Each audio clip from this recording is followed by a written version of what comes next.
Di bagian lain, tepatnya di rumah sakit, Dean, Raffi, Elmo, dan kakek Adinata sedang asyik mengobrol tentang hubungan Elmo dan kakeknya yang terlihat semakin membaik. Jadi sekarang kita punya sahabat cucu satu-satunya keluarga Adinata, Raffi menjelaskan. Gitu deh, kata Dean sependapat. Apaan sih lo? Raffi, Dean, ucap kakeknya memanggil. Keduanya pun menjawab bersamaan. Iya kek. Begini, kakek dan Elmo sudah sepakat kalau mulai sekarang nama Elmo adalah Raditya Adinata. Kakeknya menjelaskan. Radit terlihat malu-malu saat melanjutkan ucapan kakeknya. Jadi mulai sekarang kalian bisa panggil gue Radit. Oh, oke, jawab Raffi setuju sambil mengacungkan ibu jarinya. Dian pun mengangguk ikut senang.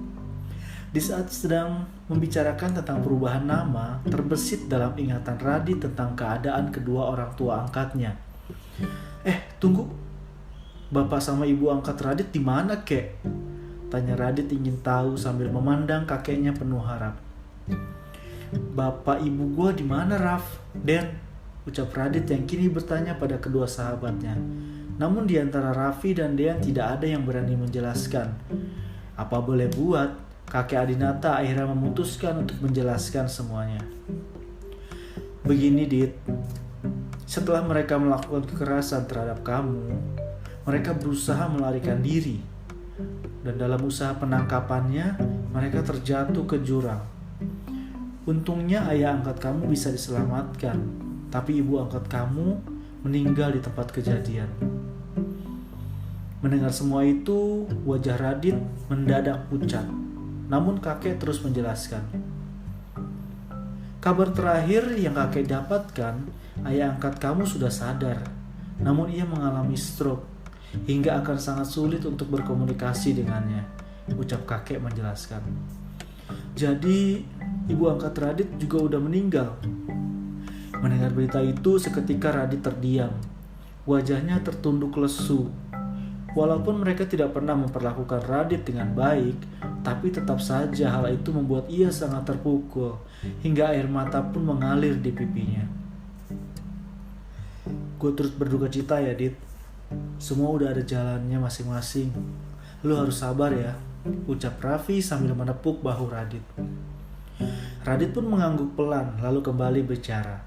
Makasih, Raff. Maafkan kakek baru memberitahu kamu sekarang ya, Dit. Iya, gak apa-apa, kek. Sekarang Radit mau lihat keadaan bapak. Tapi kamu belum boleh keluar, nak, ucap kakek melarang. Iya, Dit. Tunggu sampai lu benar-benar sehat, kata Raffi ikut bicara. Gue mau ketemu bokap gue sekarang, Raff. Gue mau lihat keadaan dia. Tolong ya, kek. Baiklah.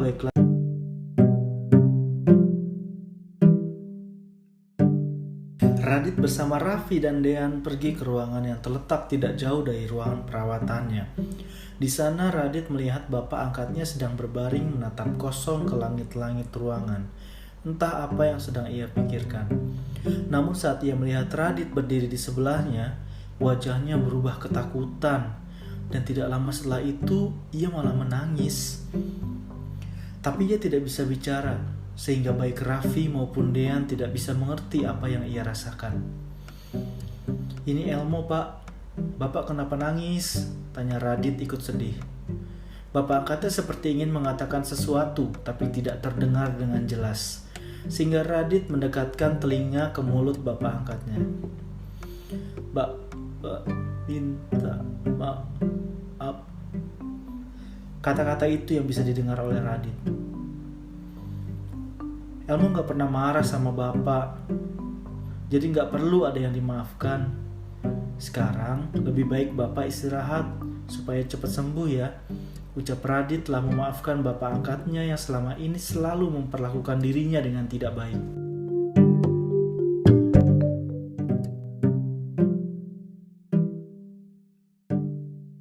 Radit kembali dulu ke kamar ya, Pak, ucap Radit pamit.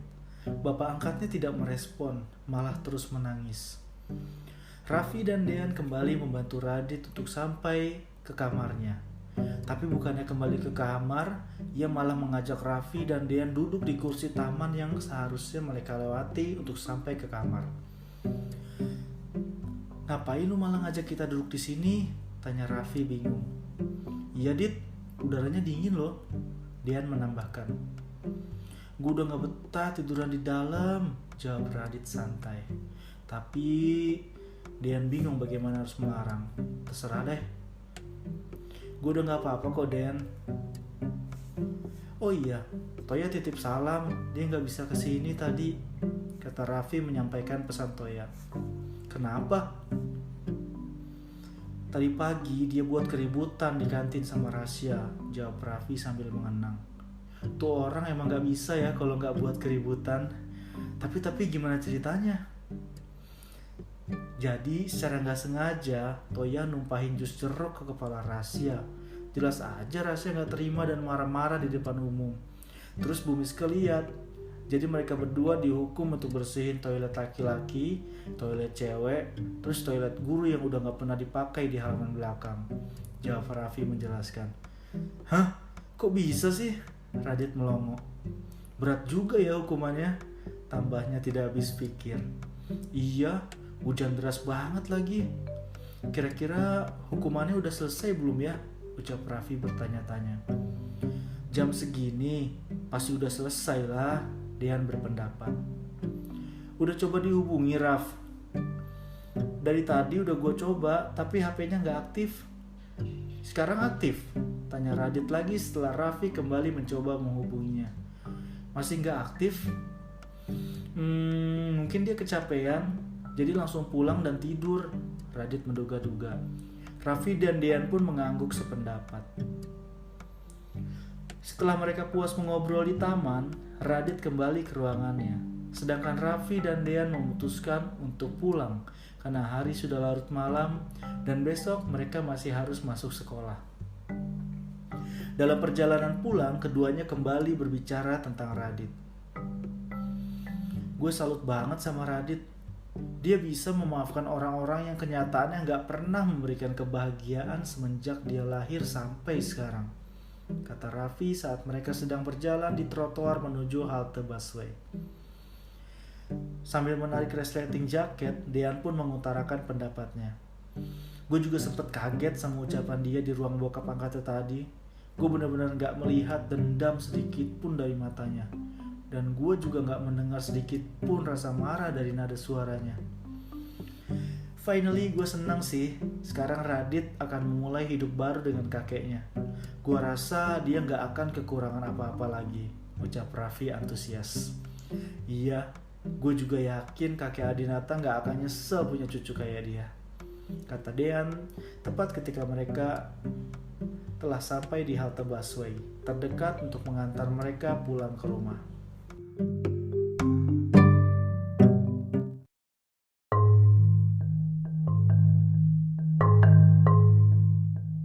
Pagi ini terjadi sesuatu yang sangat menggemparkan seisu sekolah. Toya dan Rasya diketahui sedang tertidur berdua di dalam toilet guru. Saat ditemukan, suasana sudah ramai. Banyak banget murid yang ingin melihat kejadian tersebut, termasuk reporter dari mading sekolah yang selalu mengabadikan setiap momen yang mereka saksikan. "Bu, ini semua gak seperti yang ibu lihat." Toya berusaha membela diri, sedangkan suasana semakin ramai. "Iya bu, kita bisa jelasin semuanya," Rasya menambahkan. "Ikut saya ke kantor sekarang," ucap Ibu Miske berteriak, membuat semua murid yang ada di tempat itu menutup telinganya. Sedangkan Toya dan Rasya bergegas ikut menuju ke kantornya. Murid-murid lain yang tidak suka melihat kejadian itu menyoraki mereka keras-keras. Dari belakang kerumunan, Raffi dan Dean berusaha mencapai posisi paling depan agar bisa melihat apa yang sedang terjadi. Permisi, ada apaan sih?" tanya Raffi bingung, saking banyaknya orang di tempat itu. "Toya." Dean terkejut melihat sahabatnya mengikuti Ibu Miske pergi bersama Rasya. Raffi yang juga melihat langsung bertanya kepada salah satu cewek kelas 12 yang berada di sebelahnya. Toya sama Rasya kenapa?" Raffi bertanya penasaran. "Ke gap tuh, berduaan semalaman di toilet. Gila banget deh," ucap cewek itu lalu pergi. Duh, sayang banget. Coba gue yang berduaan sama Toya, katanya lagi kepada teman-temannya saat sudah cukup jauh dari Raffi dan Dean. Kejadian ini jelas cukup membuat Rasya menjadi target kebencian dari murid-murid cewek yang menaruh hati pada Toya. Kok bisa? Tanya Raffi sambil memandang Dean yang pastinya juga tidak mengerti. Mana gue tahu, jawab Dean bingung.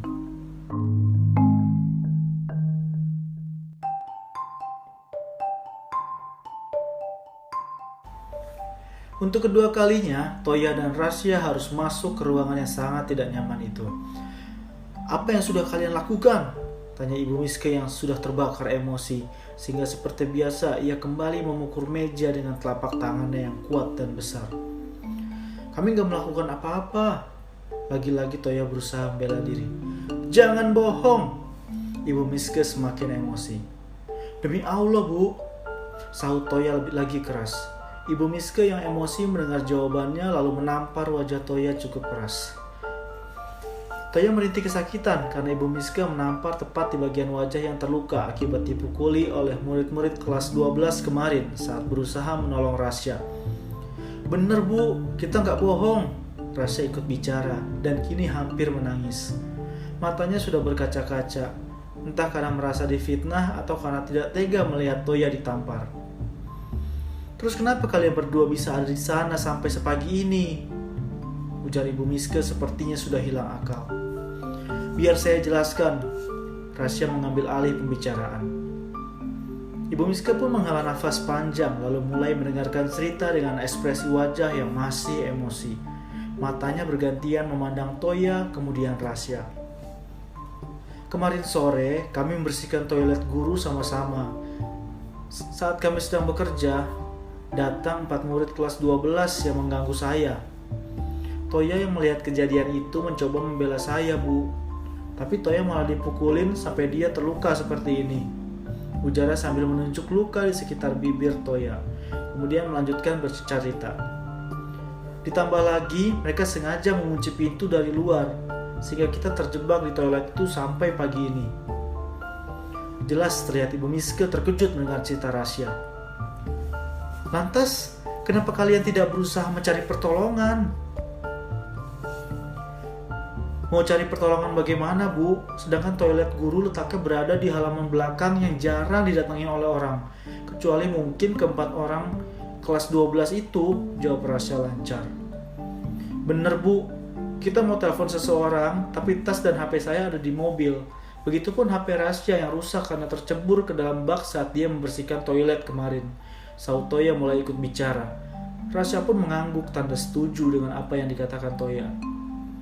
Siapa 4 murid kelas 12 itu? Tanya Ibu Miske seperti sedang menginterogasi. Ingin sekali Rasya mengatakan siapa pelakunya, namun ia takut hal itu akan menimbulkan masalah baru yang bisa berakibat semakin buruk bagi Toya. Oleh karena itu, ia lebih memilih untuk diam.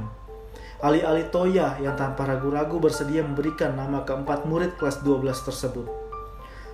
Yang melakukannya Ronald, Edgar, Erwin, sama Bobby, Bu. Toy, kata Rasya pelan sambil menyikut rusuk Toya. Toya hanya bisa memandang Rasya heran karena tidak mengerti apa yang ingin Rasya sampaikan. Baiklah, hari ini kalian berdua saya izinkan untuk pulang dan beristirahat, ujar Ibu Miske yang terlihat sudah normal kembali setelah mendengar penjelasan dari keduanya. Terima kasih, Bu, sahut keduanya bersamaan. Kalau begitu kami permisi, Toya mengakhiri. Namun sebelum keduanya mencapai pintu, Ibu Miske kembali memanggil. Toya. Aduh, apalagi nih? Toya membatin kesal. Berharap bukan masalah lagi. Ya, Bu, maafkan sikap Ibu tadi ya. Ternyata Ibu Miske meminta maaf atas perlakuan kasarnya barusan. Ya, Bu, gak apa-apa, jawab Toya sambil tersenyum ramah, lalu pergi menuju pintu keluar. Dengan wajah sangat kelelahan, mereka berjalan mendekati pintu, dan saat pintu terbuka, kerumunan murid sedang berusaha mencuri dengar, berhamburan melarikan diri. Kenapa sih orang-orang? Tanya Rasya heran melihat tingkah murid-murid lain. Gak tahu. Sementara itu, dari kejauhan Dean dan Raffi berlari menghampiri Toya yang terlihat sangat kacau pagi itu. Toy, Sebenarnya ada apaan sih? Raffi bertanya sambil memandang Toya dari atas sampai bawah. Ceritanya panjang, jawab Toya singkat. Terus kenapa HP lu gak aktif? Semalam kita coba hubungi lu tapi gak bisa. Raffi nyerocos. Toy, gue balik ya. Rasya pamit dan langsung pergi. Syah, tunggu, pulang bareng gue aja. Ujar Toya berusaha menahan Rasya. Namun terlebih dahulu ia berbicara pada kedua sahabatnya. Brats, gue pulang dulu ya. Nanti gue akan jelasin semuanya. Toya pun berlari pergi. Ya udah. Nanti siang lu ke rumah sakit ya. Teriak Raffi keras. Toya yang berlari untuk mengejar Rasya tidak sempat menjawab dengan kata-kata. Ia hanya menjawab dengan mengacungkan jempol yang berarti oke.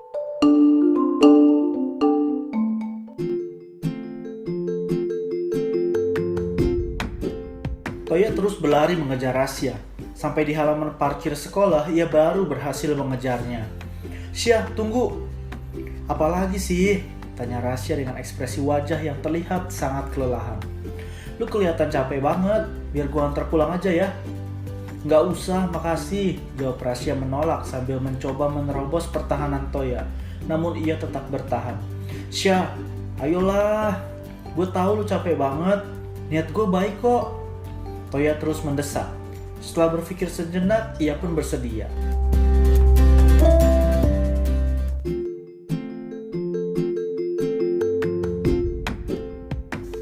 Rasya pun tidak bisa lagi menolak. Terserah lu deh. Nah gitu dong. Ayo, ajak Toya sambil tersenyum senang lalu mempersilahkan Rasya untuk masuk ke mobilnya yang diparkir tidak jauh dari tempat mereka berdiri. Tanpa membuang waktu lagi, Toya bergegas mengendarai mobilnya dan pergi untuk mengantarkan Rasya pulang. Di perjalanan, mereka hanya saling berdiam diri. Ingin sekali Toya memulai obrolan, namun ia takut mengganggu. Tapi setelah mengumpulkan segenap keberanian, ia pun mencoba untuk bertanya. Syah, ucap Toya memulai bicara. Namun saat ia menoleh, ternyata Rasya tertidur. Toya yang tidak ingin mengganggu terpaksa mengurungkan niat sambil berkata pelan. Cantik banget nih cewek. Lalu Toya kembali berkonsentrasi menyetir. Setelah beberapa waktu perjalanan telah mereka lalui, akhirnya Toya menghentikan mobilnya di sebuah rumah berwarna putih bersih dengan pintu gerbang tinggi menjulang, yang jika dilihat nomornya, mereka telah sampai di rumah Rasya. Toya ingin membangunkan Rasya, namun tidak tega karena ia tidur sangat lelap, sehingga Toya memutuskan untuk menunggu sampai ia terbangun dari istirahatnya. Sambil itu, Toya juga beristirahat di kursinya. Karena tak kuasa menahan kantuk, ia pun ikut tertidur. Beberapa saat kemudian, Rasya terbangun dari tidurnya. Loh, kok gue bisa tidur di sini? Tanya Rasya kebingungan. Lalu melihat ke arah Toya yang sekarang juga telah tertidur dan selama beberapa saat terus memandanginya. Ternyata nih cowok keren juga ya, ungkapnya sambil tersenyum penuh arti. Lalu tiba-tiba Toya terbangun dan sepertinya sempat melihat Rasya tersenyum padanya. Meskipun begitu, dengan cepat Rasya menggantinya dengan ekspresi kesal. Kok udah sampai gue gak dikasih tahu sih? Berutuk Rasya sambil marah-marah. Sorry, tadi lu tidur nyenyak banget soalnya, jadi gue gak tega untuk banguninnya. Toya mencoba menjelaskan. Alasan aja lu. Gue pikir gue bisa ya menghilangkan rasa benci gue terhadap lo, tapi ternyata lo emang pantas dibenci tahu. Rasya terus marah-marah tanpa memperdulikan penjelasan Toya.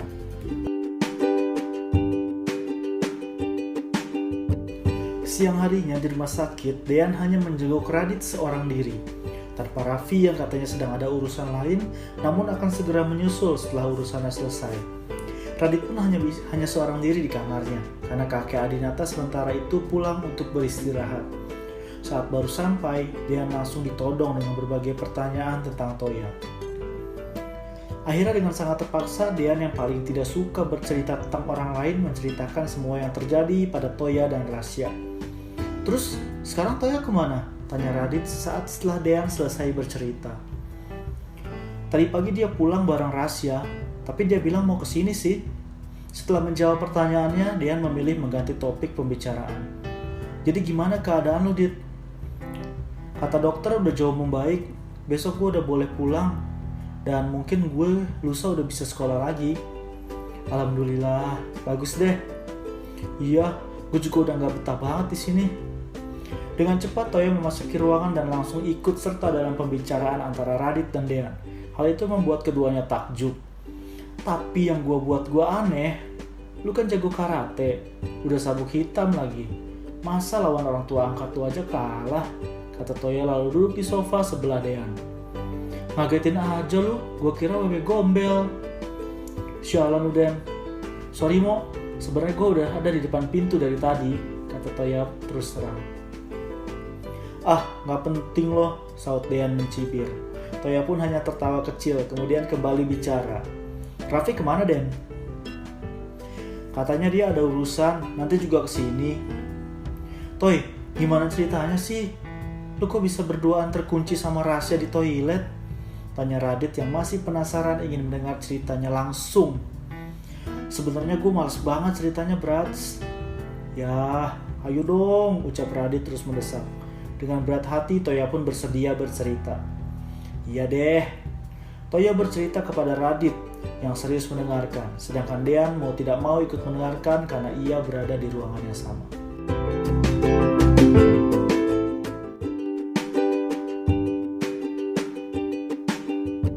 Di sudut lain rumah sakit, Raffi kembali mencoba untuk menemui Nisa, seorang cewek manis namun lumpuh dan buta yang entah kenapa membuat dirinya begitu tertarik. Sebelum sampai di tempat Nisa biasa menyendiri, Raffi berpapasan dengan ibu Nisa yang wajahnya terlihat lebih lelah dari sebelumnya. Selamat sore Bu, Raffi menyapa dengan ramah. Raffi, apa kabar Raff? Kabar saya baik Bu, ibu sendiri bagaimana? Kabar ibu juga baik. Bagaimana keadaan Nisa Bu? Tanya Raffi mulai membahas tentang Nisa. Setelah mendengar pertanyaan Raffi, ibu Nisa langsung menghela nafas dan tak lama setelah itu kembali berbicara. Masih belum banyak perubahan. Saya sudah berusaha membantu sebisa saya Bu, kata Raffi menyesal karena belum berhasil membuat Nisa kembali bersemangat. Iya, ibu lihat kamu sudah berusaha, tapi ibu harap kamu masih mau mencoba. Karena beberapa hari kamu tidak menemuinya, dia semakin murung. Sekarang dia lebih suka berbaring di ruangannya daripada keluar kamar dan duduk di taman. Ucap ibu Nisa menjelaskan keadaan anaknya saat bercerita, baru terlihat bahwa di balik senyuman ramahnya tersimpan perasaan putus asa yang berusaha ia tutup-tutupi. Pasti Bu, saya tidak akan menyerah. Sekarang saya mau pergi menemuinya. Raffi terlihat semakin bersemangat setelah mendengar cerita ibu Nisa. Terima kasih ya Raff. Sama-sama. Kalau begitu saya permisi Bu. Iya, silakan.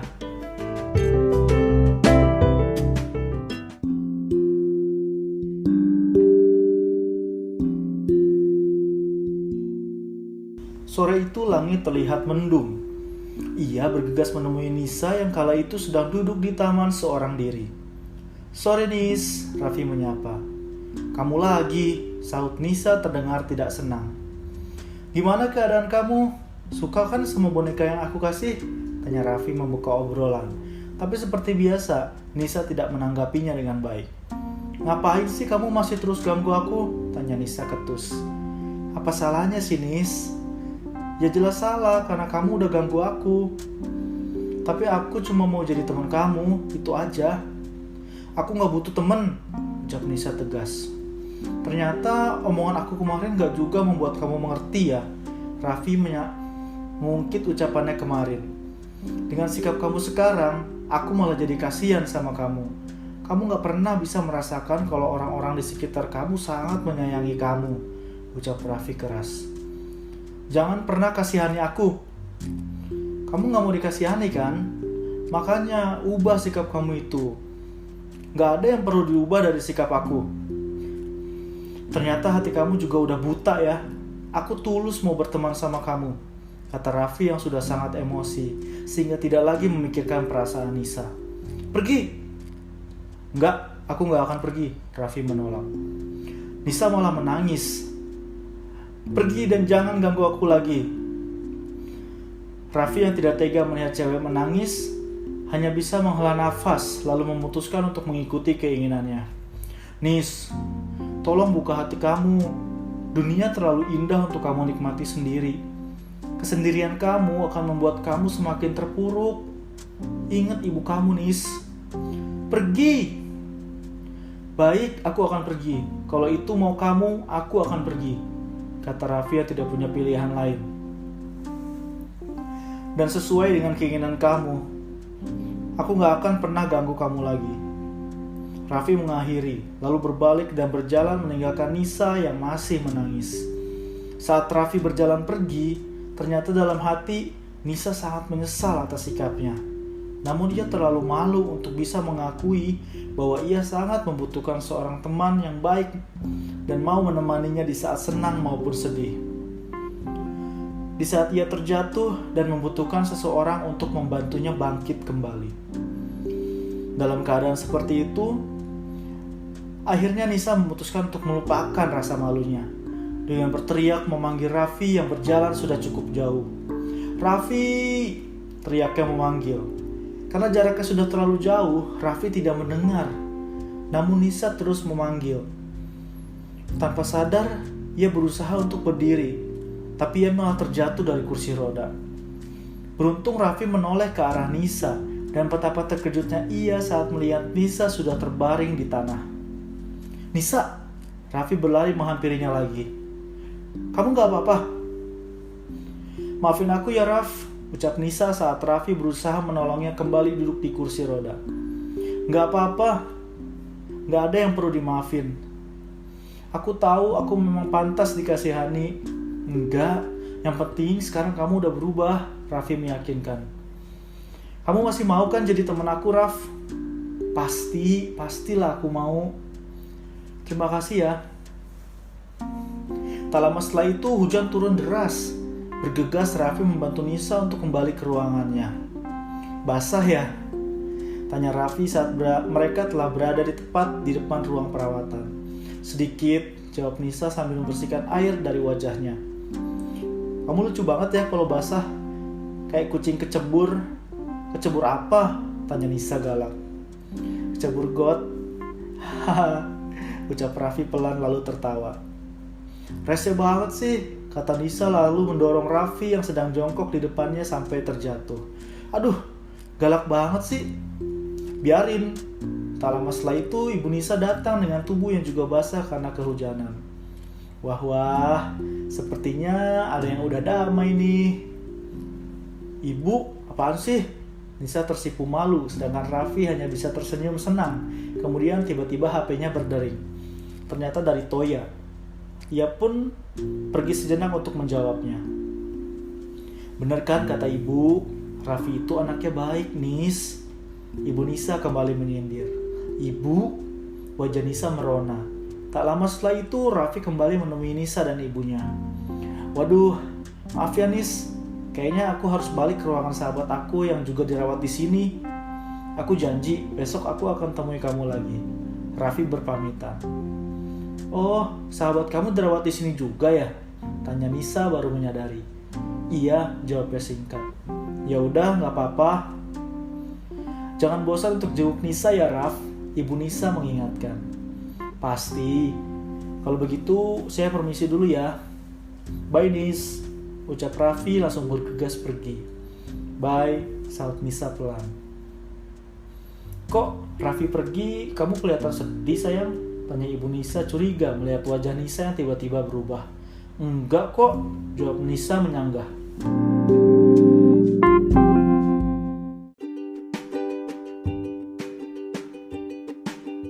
Setelah berjalan agak cepat, akhirnya Raffi sampai di ruangan Radit. Ia pun langsung masuk dan melihat Toya, Dean, dan Radit yang sedang asik mengobrol. Oh, gue baru tahu. Jadi sekarang gue harus panggil lu Radit gitu? Tanya Toya yang ternyata baru mengetahui tentang perubahan nama pada Elmo. Namun obrolan itu terhenti karena perhatian mereka bertiga langsung teralih dengan kehadiran Raffi. Ini dia orangnya, sahut Toya ketus. Dari mana Raff? Tanya Radit ingin tahu. Raffi berpikir sejenak. Kemudian cepat-cepat kembali bicara. Gue ada sedikit urusan tadi, udah selesai urusannya. Toya curiga ada yang disembunyikan. Udah, jawabnya singkat. Gimana kabar lu, Dit? Tanya Raffi lebih memilih untuk mengganti topik pembicaraan sebelum timbul pertanyaan lagi tentang dirinya. Baik, besok gue udah boleh pulang kok, jawab Radit terlihat tidak sabar menanti kepulangannya. Alhamdulillah. Terus, lu akan tinggal bareng kakek lu kan? Tanya Raffi mengulang pertanyaan yang sebelumnya telah ditanyakan oleh Toya. Iya, tadinya gue agak keberatan, tapi kakek bilang bokap gue juga akan ikut tinggal bareng gue dan kakek. Jadi akhirnya gue setuju deh. Karena bokap Radit masih perlu perawatan intensif, Raf, sahut Toya melengkapi. Wah, bagus tuh, gue ikut seneng dengernya, ucap Raffi lalu melihat ke arah Dean yang terlihat sedang serius membaca chat. Den, serius banget lu baca chatnya? Raffi menegur. Ada yang gawat, Den? Tanya Toya menambahkan. Ah, enggak kok, jawabnya sedikit terkejut. Tapi gue harus pulang sekarang nih. Kalian mau pulang sekarang nggak? Ucap Dean tergesa-gesa. Emangnya ada apaan, Den? Tanya Radit yang juga aneh melihat sikap sahabatnya itu. Nggak ada apa-apa sih. Ya udah, ayo pulang, kata Toya menyetujui. Kalau gitu kita pulang dulu ya, Dit, ucap Raffi berpamitan. Gak apa-apa kan lu sendirian? Tanya Dean sedikit tidak enak pada Radit. Gak apa-apa lah, sebentar lagi kakek juga datang kok, jawabnya santai. Ya udah, sampai ketemu lusa ya, Dit, ucap Toya mengakhiri.